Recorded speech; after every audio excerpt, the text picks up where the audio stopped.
Hello दोस्तों, मेरा नाम है हरिओम। आप सभी का स्वागत है हमारे यूट्यूब चैनल माइंडेड स्टडी 22 पर। हम नाइन्थ क्लास की हिस्ट्री बुक का पहला चैप्टर देख रहे हैं, जिसका नाम है फ्रांसीसी क्रांति। और जो आज हम टॉपिक शुरू करने वाले हैं वो कुछ ऐसे हैं: फ्रांस में राजतंत्र का उन्मूलन और गणतंत्र की स्थापना, क्लबों का बनना और जैकोबिन क्लब, आतंक राज, डायरेक्टरी शासित फ्रांस, क्या महिलाओं के लिए भी क्रांति हुई। ये सब जो टॉपिक है वो आज हम देखने वाले हैं। चलिए शुरू करते हैं। तो जो हमारा पहला टॉपिक है उसका नाम है फ्रांस में राजतंत्र का उन्मूलन और गणतंत्र की स्थापना। अब क्या होता है, जो लुई सोल्वा होता है वो संविधान पर तो हस्ताक्षर कर देता है, पर वो प्रशा और ऑस्ट्रेलिया इनसे भी गुप्त बातचीत कर रहा होता है, गुप्त वार्ता कर रहा होता है कि वो उसका साथ दें, कि वो वापस से अपनी सत्ता को अपने हाथ में ले सके। क्योंकि किसी भी राजा की शक्ति छिन जाए तो वो ऐसा नहीं है कि वो चुपचाप बैठेगा, वो वापस से अपनी शक्ति को पाने के लिए कुछ ना कुछ करेगा। तो उसी प्रकार प्रशा और ऑस्ट्रेलिया से लुई सोल्वा बातचीत कर रहा होता है। और ये भी बताता है कि जो फ्रांस में जैसी घटनाएं हुई हैं ना, उससे आप क्या पता आपके भी साम्राज्य में ऐसी घटना होए। तो वो उनको अपनी तरफ करने के लिए बहुत सारी बातें बताता है कि वो उनके तरफ आए। तो जिसके कारण प्रसा और ऑस्ट्रेलिया मिलकर एक योजना बनाते हैं कि 1789 की गर्मियों के बाद होने वाली ऐसी घटनाओं को नियंत्रित करने के लिए वो सेना भेजेंगे। ऐसी वो योजना बना रहे होते हैं कि फ्रांस में जो भी घटनाएं होंगी अगर, तो उसके लिए वो सेना भेजेंगे। पर जब तक ये योजना बना ही रहे होते हैं, उससे पहले क्या होता है कि इस योजना पर अमल करते अप्रैल 1792 में नेशनल असेंबली प्रसा और ऑस्ट्रेलिया के विरुद्ध युद्ध की घोषणा का प्रस्ताव पारित कर देती है। अब नेशनल असेंबली तो सन 1791 में ही उसको मिल जाती है अनुमति संविधान को लागू करने के लिए।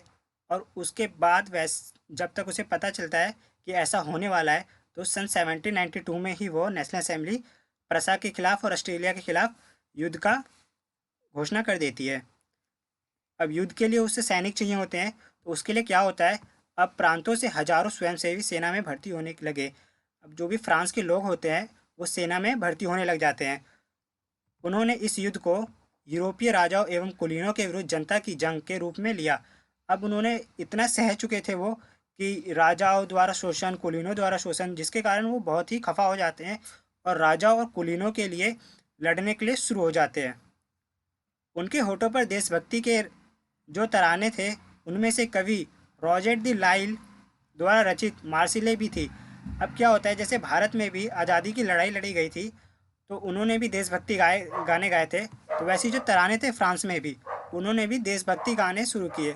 उनमें से एक बहुत बड़े कवि होते हैं जिनका नाम होता है रॉजर द लाइल। उनकी द्वारा एक रचित मार्सिले गीत होता है, वो गा रहे होते हैं।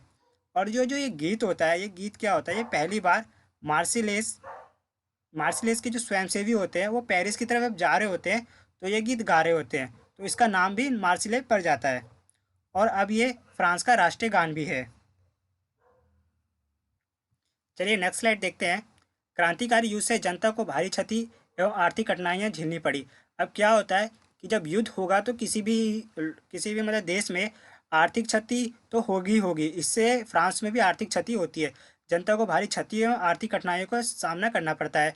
पुरुषों के मोर्चे पे चले जाने से परिवार और रोजी रोटी की जिम्मेवारी औरतों के कंधे पे आ जाती है। ऐसा होता है कि जो भी पुरुष होते हैं वो सारे युद्ध लड़ने चले जाते हैं, जिससे क्या होता है, जो वहाँ की महिलाएं होती है उन पर घर की देखभाल की, रोजी रोटी की जिम्मेवारी बहुत ज़्यादा पड़ जाती है। देश की एक बड़ी आबादी को यह लगता था कि क्रांति के सिलसिले को आगे बढ़ाना जरूरी है। अब देश की जो बहुत बड़ी आबादी होती है फ्रांस की, उनको ये भी लगता है कि नहीं, ये जो अभी क्रांति हो रही है इसको आगे बढ़ाना अभी बहुत ज़्यादा ही ज़रूरी है। क्योंकि अब ये क्यों जरूरी होता है, क्योंकि 1791 1791 के संविधान से सिर्फ अमीरों को ही राजनीतिक अधिकार प्राप्त थे। और जो नेशनल असेंबली ने 1791 में जो संविधान बनाए थे, उसमें राजनीतिक जो लोग थे, मतलब जो वहाँ के बड़े लोग थे, उन्हीं को ही राजनीति में हिस्सा लेने का अधिकार था। हमने देखा था पहले भी क्लासेस में। क्लबों का बनना और क्लबों का बनना और जैकोबिन क्लब। अब फ्रांस में बहुत सारे क्लब बनाए जाते हैं, उनमें से जैकोबिन क्लब बहुत महत्वपूर्ण होता है, उसको हम समझते हैं। लोगों द्वारा राजनीतिक क्लबों में अड्डे जमाकर सरकारी नीतियों और अपनी कार्य योजना पर बहस करते थे। अब क्या है, लोगों द्वारा क्लब बनाए जाते हैं। जैसे यहाँ पे एक संगठन बनाए जाते था देश की आज़ादी जब होने वाली थी भारत में, तो वैसे ही फ्रांस में भी क्लब बनाए जाते थे। और उन क्लबों में क्या होता था, वो सरकार की नीतियों और अपनी कार्य योजना पर बातचीत करते थे, बहस करते थे। और इनमें से एक प्रसिद्ध क्लब होता है जिसका नाम होता है जैकोबिन क्लब। इनमें से सबसे प्रसिद्ध जैकोबिन क्लब था, जिसका नाम पेरिस के भूतपूर्व कॉन्वेंट ऑफ सेंट जेकब के नाम पर पड़ा, जो अब इस राजनीतिक समूह का अड्डा बन गया था। इन सभी में महिलाएं भी सक्रिय थी और उन्होंने अपना भी क्लब बनाया। अब ये क्या होता है, पुरुष भी तो बनाते हैं क्लब और महिलाएं भी क्लब बनाती हैं, और महिलाएं जो होती हैं वो बहुत ही ज़्यादा सक्रिय भूमिका निभा रही होती है इन सभी चीज़ों में। अब दूसरी स्लाइड देखते हैं। जैकोबिन क्लब के सदस्य समाज के कम समृद्ध हिस्से से आते थे, और जो जैकोबिन क्लब के सदस्य बने थे वो कम समृद्ध हिस्से से आते थे। क्यों आते थे? क्योंकि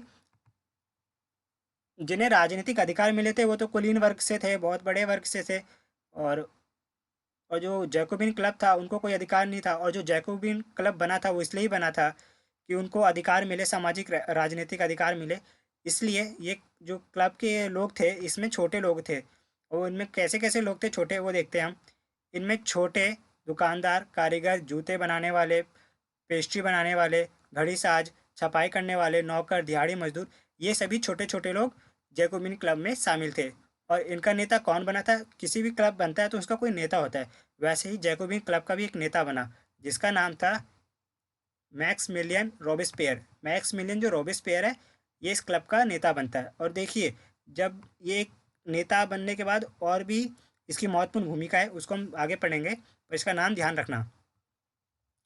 जैकोबिन जो जैकोबिन क्लब होता है, तो जैकोबिन के एक बड़े वर्ग ने गोदीन कामगारों की तरह धारीदार लंबे पतलून पहनने का निर्णय किया। अब देखिए, जो जैकोबिन क्लब होता है वो अब एक नया पोशाक पहन के आता है समाज में। जो कैसा पोशाक होता है, कुछ इस प्रकार का है, आप इस डायग्राम में देख सकते हैं। यो इस प्रकार का जैकोबिन क्लब के जो मेंबर होते हैं वो इस प्रकार का पोशाक पहनते हैं। ये पोशाक इसलिए पहनते हैं, जो कुलीन वर्ग होते हैं, कुलीन वर्ग के, वो कुछ इस प्रकार का पोशाक पहन रहे होते हैं, आप देखिए। और ये इनकी सत्ता का प्रतीक होता है। तो ये इनकी सत्ता को ख़त्म करने की बात के लिए वो कुछ इस प्रकार का पतलून या अपना पोशाक पहनते हैं, कि ये दिखाते हैं कि ये इनके विरुद्ध है और ये हमारी आज़ादी का प्रतीक है। इसलिए जैकोबिन क्लब के जो मेंबर होते हैं वो कुछ इस प्रकार का पोशाक पहनते हैं। तो देखते हैं हम। जैकोबिन क्लब के एक बड़े वर्ग गोदीन कामगारों की तरह धारीदार लंबी पतलून पहनते का निर्णय किया। देखिए, धारीदार पतलून है, इसे जैकोबिन क्लब के मेंबर पहना करते थे। ऐसा उन्होंने समाज के फैशनप्रस्त वर्ग, खासतौर पर घुटने तक पहने जाने वाली ब्रीचेस पहनने वाले कुलीन से खुद को अलग करने का लिए किया था। अब देखिए, जो कुलीन वर्ग होता है वो कुछ ऐसा पहनता है, और जिसका नाम ब्रीचेस है, ये देख रहे हैं आप। और जो जैकोबिन क्लब के मेंबर थे, जो तीसरे स्टेट के थे, वो कुछ ऐसी धारीदार पतलून पहनते थे जो इनको कुलीनों से अपने को अलग मानते थे, या अलग दिखाने के लिए अलग दिखाते थे। ब्रेचेस पहनने वाले कुलीनों की सत्ता समाप्ति के ऐलान का उनका ये तरीका था। और ये जो ब्रेचेस पहनते थे कुलीन वर्ग, इनकी सत्ता समाप्ति का ऐलान भी करते थे कुछ इसके माध्यम से, अपने पोशाक के माध्यम से।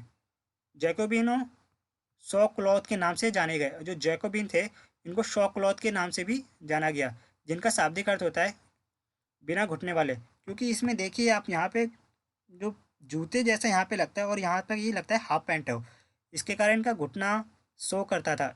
और इसमें पूरी फुल ऊपर से नीचे तक होता है, जिसमें इनका घुटना शो नहीं करता है, दिखता नहीं है, इसलिए इन्हें बिना घुटने वाले भी कहा गया। सौ क्लॉथ पुरुष लाल रंग की टोपी भी पहनते थे, जो स्वतंत्रता की प्राप्ति थी, लेकिन महिलाओं को ऐसा करने की अनुमति नहीं थी। अब देखिए, यहाँ पे टोपी पहना जा रहा है पुरुष के द्वारा, पर महिलाओं को कुछ इस प्रकार की टोपी नहीं है, कुछ अलग ही कपड़े सा है इन पे, पर इनके जैसा नहीं है पुरुषों की तरह। और जो टोपी थी, किसका प्रतीक थी? स्वतंत्रता का। इनके मानना था कि ये स्वतंत्रता का प्रतीक है।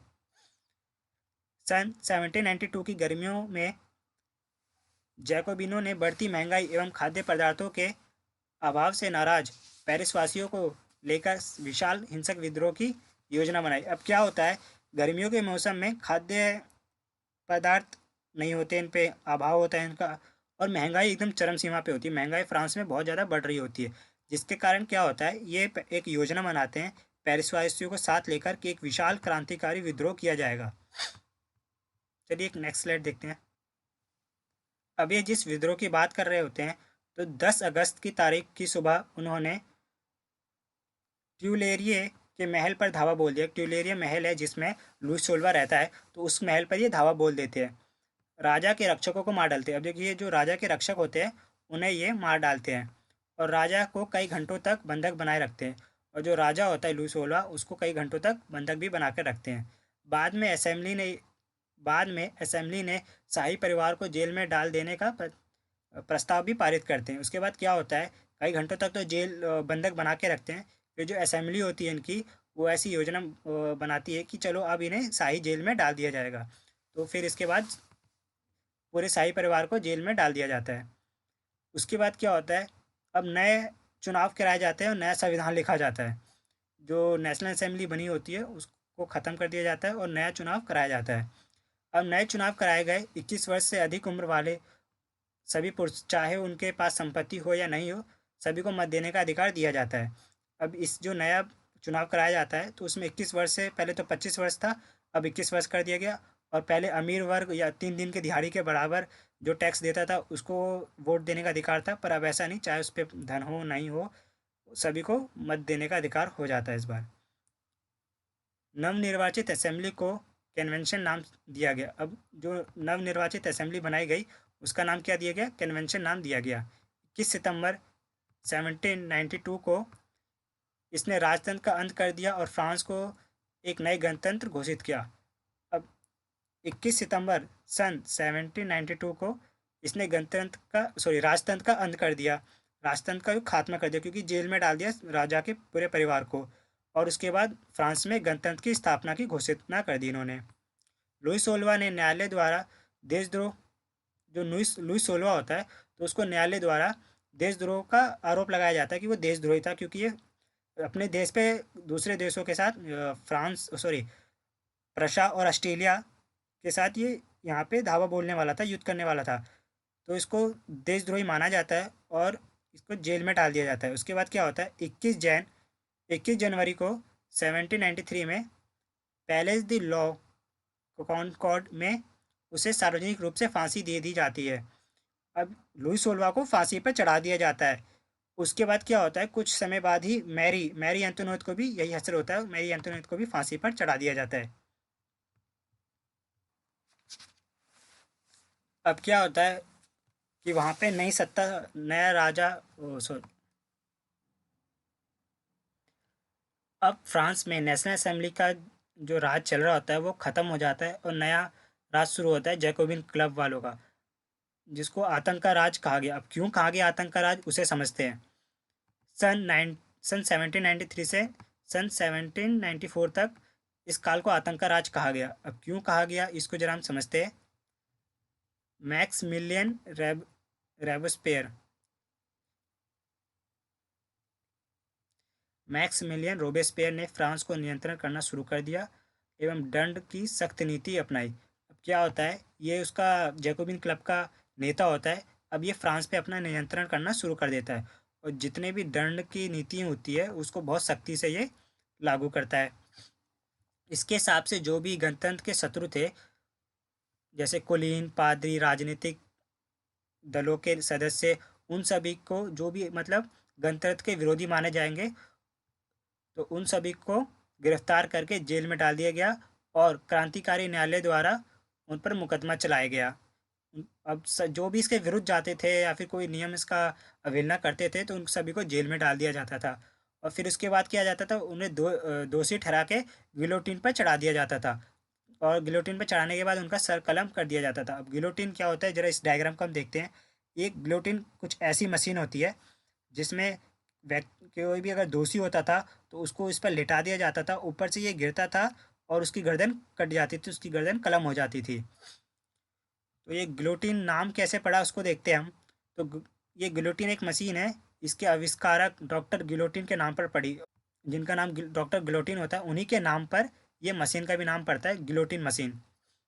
जो रोबेस्पियर होता है वो एक कानून बनाता है जिसमें क्या किया जाता है, मजदूरी एवं कीमतों की अधिकतम सीमा तय कर दी जाती है, जिससे कोई भी चीज़ है उसकी जैसे मान लिए कि 50 रुपये प्राइस है, तो 50 रुपये से उसकी प्राइस अधिक या फिर ज़्यादा नहीं की जाएगी, कुछ ऐसा किया जाता है।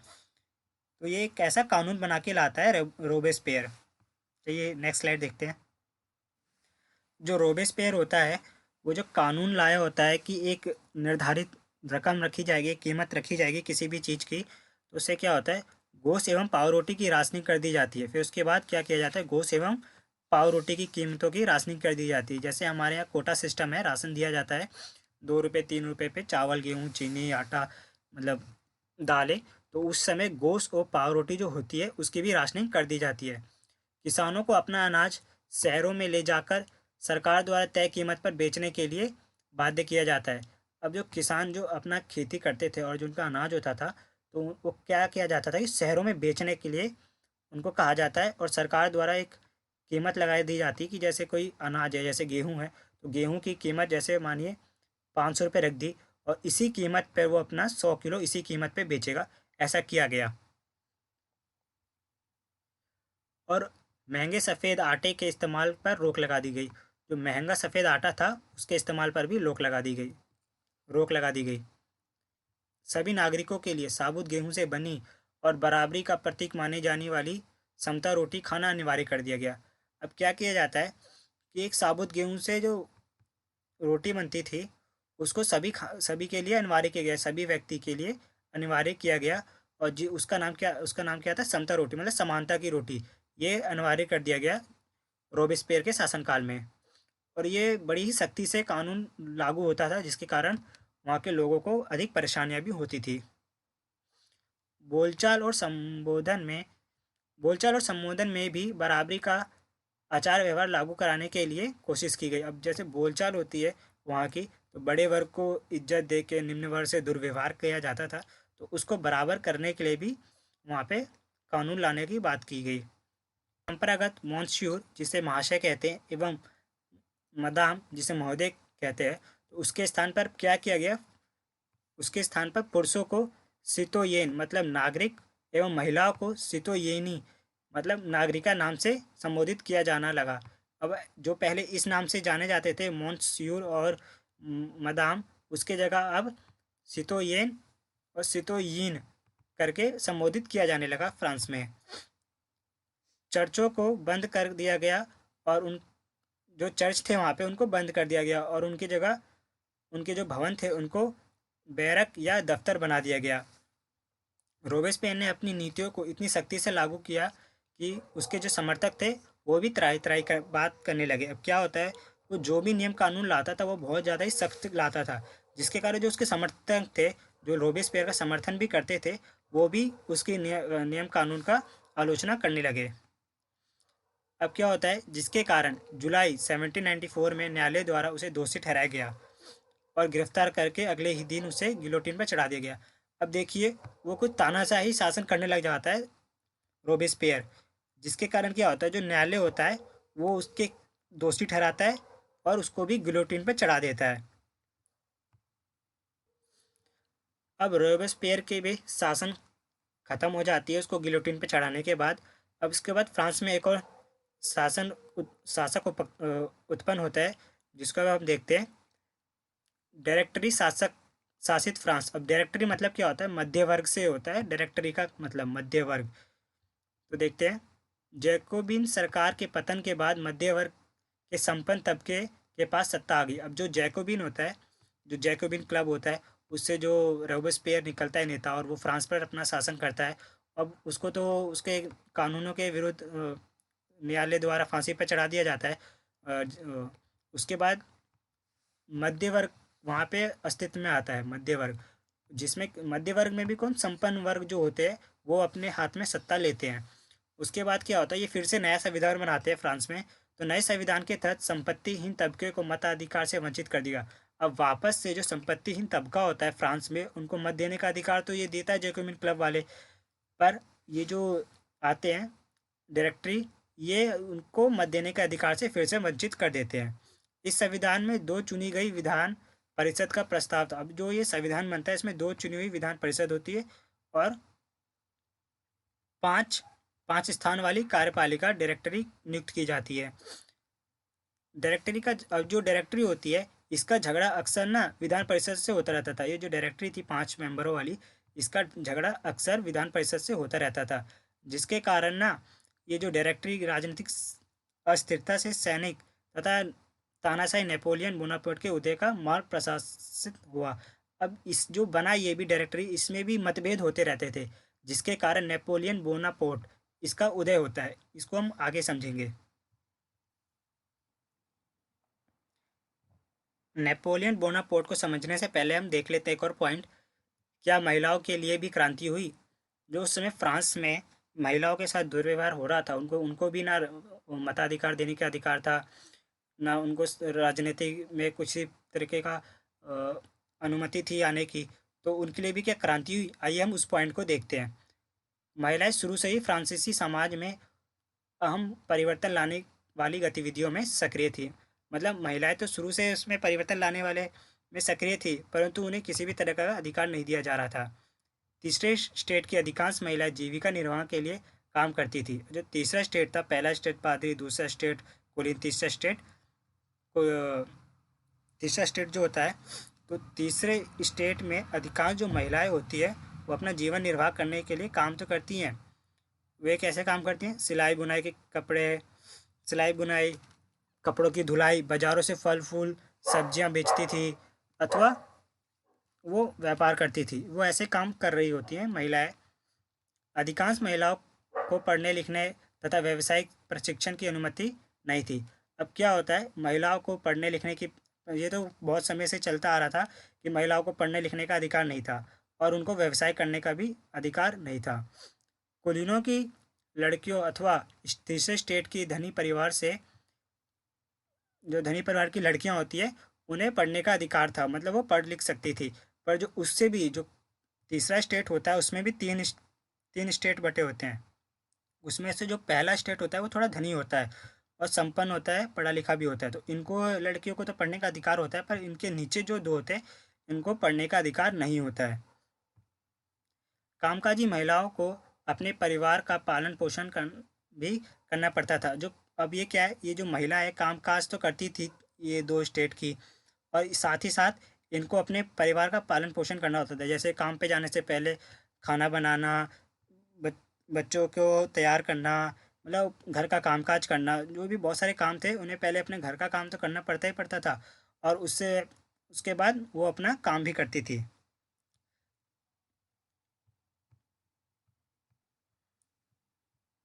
ये सब काम करने के बाद भी जो बाहर का वो काम करती थी, तो उनकी जो मजदूरी थी वो पुरुषों की तुलना में कम दी जाती थी। अब ऐसा किया जाता था कि वो जो अपना घर का तो काम कर रही, फिर उसके बाद उनको बाहर का भी काम करना पड़ता था। और जो बाहर का वो काम करती थी वो पुरुषों के बराबर ही काम करती थी, फिर भी उन्हें पुरुषों से अधिक जो वेतन था वो नहीं मिलता था। मजदूरी उनकी पुरुषों से अधिक नहीं मिलती थी, वो कम मिलती थी। तो जिसके कारण क्या होता है, तो अब महिलाओं ने अपने हितों की हिमायत करने के लिए उन्होंने अपना एक खुद का एक वो किया, राजनीतिक क्लब बनाने की सोचते हैं, जिसके कारण वह अपना खुद का एक राजनीतिक क्लब बनाते हैं और अखबार निकालते हैं। अब महिलाओं ने अपने अधिकार की बात की है और क्लब बनाया, तो चलिए देखते हैं। फ्रांस के विभिन्न नगरों में महिलाओं के लगभग 60 क्लब अस्तित्व में है। अब फ्रांस में क्या होता है, विभिन्न नगर होते हैं बहुत सारे, क्योंकि फ्रांस एक देश है, उसमें भी छोटे छोटे जो नगर होते हैं, उसमें 60 क्लब महिलाओं द्वारा बनाए जाते हैं, वो अस्तित्व में आते हैं। और उनमें से एक जो क्लब होता है वो बहुत मशहूर होता है। वो कौन सा क्लब होता है? उसका नाम होता है the society of revolutionary and Republican women करके एक क्लब होता है। वो बहुत ही मशहूर होता है। उनकी एक प्रमुख मांग थी वो क्या मांग थी? उनकी मांग ये थी कि महिलाओं को पुरुषों के समान राजनीतिक अधिकार प्राप्त हो। महिलाओं को पुरुषों के समान राजनीतिक अधिकार प्राप्त हो, जैसे उनको समान मजदूरी मिले, उनको भी वोट देने का अधिकार हो। तो ये सब जो पुरुषों को मिला है उनको भी मिलना चाहिए। महिलाओं ने मताधिकार, असेंबली के लिए चुने जाने तथा राजनीतिक पदों की मांग रखी। अब जैसे हमने देखा कि वो मांग रखती है कि हमें भी वोट देने का अधिकार होना चाहिए, हमें भी चुनाव लड़ने का अधिकार होना चाहिए। इन सभी की वो मांग रखते हैं। समझ रहे ना आप सभी कि कैसे कैसे महिलाएं भी अब अपनी बात रख रही हैं फ्रांस में। तो प्रारंभिक वर्षों में क्रांतिकारी सरकार ने महिलाओं के जीवन में सुधार लाने वाले कानून कुछ बनाए। तो क्या होता है कि अब वहाँ पे प्रारंभिक वर्षों में जो क्रांतिकारी सरकार अस्तित्व में जो आई होती है, तो वो महिलाओं को जीवन में सुधार करने के लिए तो कुछ सरकारी नियम कानून लाती है, पर पूरे अधिकार उन्हें नहीं दिए जाते हैं। तो जो कुछ अधिकार दिए गए हैं उनको कानून में, तो उनको देखते हैं हम। सरकारी विद्यालयों की स्थापना, अब क्या किया जाता है, अब उनको शिक्षा तो नहीं दी जा रही होती है, जिसके कारण जो वहाँ की सरकार होती है वो सरकारी विद्यालयों की स्थापना करती है। उसके बाद क्या होता है, सभी लड़कियों के लिए स्कूली शिक्षा को अनिवार्य किया जाता है। अब जितने भी वहाँ की लड़कियाँ होती है अब उनको स्कूली शिक्षा अनिवार्य किया जाता है। और उसके बाद क्या होता है कि जो स्कूली शिक्षा तो अनिवार्य कर दी गई है, और एक और कानून बनाया जाता है जिसमें क्या होता है कि लड़कियों को जल्दी शादी कर दी जाती थी। तो अब पिता, अब उसके जो उनके घर वाले होते हैं उनकी मर्जी के खिलाफ शादी नहीं कराएंगे, उनको शादी के लिए बाध्य नहीं करेंगे। अब उनका अगर मन करेगा तो जिस उम्र में शादी करें या फिर ना करें, उसके लिए वो खुद थे अपना खुद वो अपना अधिकार, अब ये अपना खुद निर्णय ले सकती थी कि उन्हें क्या करना है। उनको कानूनी अधिकार दिया गया। और जैसे शादी होने के बाद जो तलाक पुरुष देते थे, तो इनको भी तलाक देने के लिए कानूनी रूप से कानूनी रूप इनको भी दिया गया। तो क्या है कि तलाक को कानूनी रूप दिया गया, और मर्द और औरत दोनों को ही इसकी अर्जी देने का अधिकार दिया गया। पहले क्या होता था कि जो तलाक की बात थी तो ये पुरुषों को ही दिया जाता था, पुरुष ही तलाक देते थे। पर ऐसा अब कानून बनाया गया कि नहीं, औरत जो है वो भी तलाक दे सकती है। महिलाएं अब व्यावसायिक प्रशिक्षण ले सकती थी। अब क्या गया, उन्हें एक और अधिकार कानून बनाया गया जिसमें कि महिलाएं व्यावसायिक प्रशिक्षण ले सकती है, व्यवसाय संबंधी कार्य कर सकती है, कलाकार बन सकती हैं और छोटे मोटे व्यापार चला सकती हैं। अब उन्हें कुछ इस प्रकार से अधिकार दिए गए। अब क्या होता है, उन्हें अधिकार तो दिए जाते हैं, कानून तो बनाए जाते हैं, पर उनको अभी भी राजनीतिक अधिकार नहीं दिए गए होते हैं महिलाओं को। फिर भी राजनीतिक अधिकारों के लिए महिलाओं का संघर्ष जारी रहा। अब क्या होता है, बहुत से तो अधिकार दिए गए, शिक्षा का अधिकार, विवाह अपने मर्जी से करने का अधिकार, व्यवसाय करने का अधिकार, पर क्या होता है अभी भी उनको राजनीतिक अधिकार से वंचित ही रखा जाता है। आतंक राज के दौरान सरकार ने महिलाओं क्लब को बंद कराने और उनकी राजनीतिक गतिविधियों पर प्रतिबंध लगाने के लिए कानून लागू किए। अब क्या होता है, जब आतंकी राज होता है रोबेस्पियर का, तो उनको उनके उनके जो शासन काल में क्या होता है, जो महिलाओं द्वारा क्लब बनाए गए होते हैं उनको बंद करने और उनकी राजनीतिक गतिविधियों को प्रतिबंध लगाने का कानून बनाया जाता है। और उसमें क्या होता है, जो प्रसिद्ध महिलाएं होती हैं उनमें से भी, तो जानी मानी जो महिलाएं होती हैं उन्हें गिरफ्तार किया जाता है और उन्हें भी फांसी पर चढ़ा दिया जाता है, और उन पर फांसी पर चढ़ा दिया जाता है कि जिससे डर के कारण महिलाएं बाहर ना निकलें और वो सरकार के खिलाफ विद्रोह ना जता सके, अपना अधिकार ना मांग सके। मताधिकार और समान वेतन के लिए महिलाओं का आंदोलन अगली सदी तक चलता रहा। अब क्या होता है, अब उन्हें ना मताधिकार मिले होते हैं ना समान वेतन का अधिकार मिला होता है, तो ये जो अधिकार की बात अगले सदी तक चलती रहती है, आंदोलन ऐसा चलता रहता है। मताधिकार संघर्ष 19वीं सदी के अंत से 20वीं सदी के प्रारंभ तक अंतर्राष्ट्रीय मताधिकार आंदोलन के जरिए जारी रहता है। 19वीं सदी मतलब 1800 का समय, 1800 समय में ये इनका अंत में इनका आंदोलन चल रहा होता है, और इनका आंदोलन मताधिकार वाला चल रहा होता है। अब जिसके बाद इतने लंबे समय से आंदोलन चलने के बाद क्या होता है कि सन 1946 में फ्रांस की महिलाओं को मत देने का अधिकार दिया जाता है।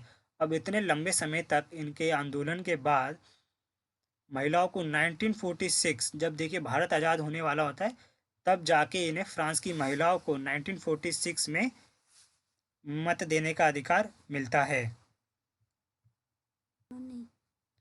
इतना संघर्ष करने के बाद, आंदोलन करने के बाद महिलाओं को मत देने का अधिकार मिलता है। अब आज के लिए इतना ही। आई होप आपको ये वीडियो अच्छी लगी हो। अगर आपने यहाँ तक वीडियो देखी हो, और अगर ये वीडियो आप पहली बार देख रहे हो, तो मैंने इससे पहले भी इस वीडियो के पार्ट, पहले चैप्टर के पार्ट बना रखे हैं, तो आप उसको देख सकते हैं। और अगर आपको ये वीडियो अच्छी लगी हो तो चैनल को सब्सक्राइब करें और वीडियो को लाइक करें। सो मिलते हैं नेक्स्ट वीडियो में।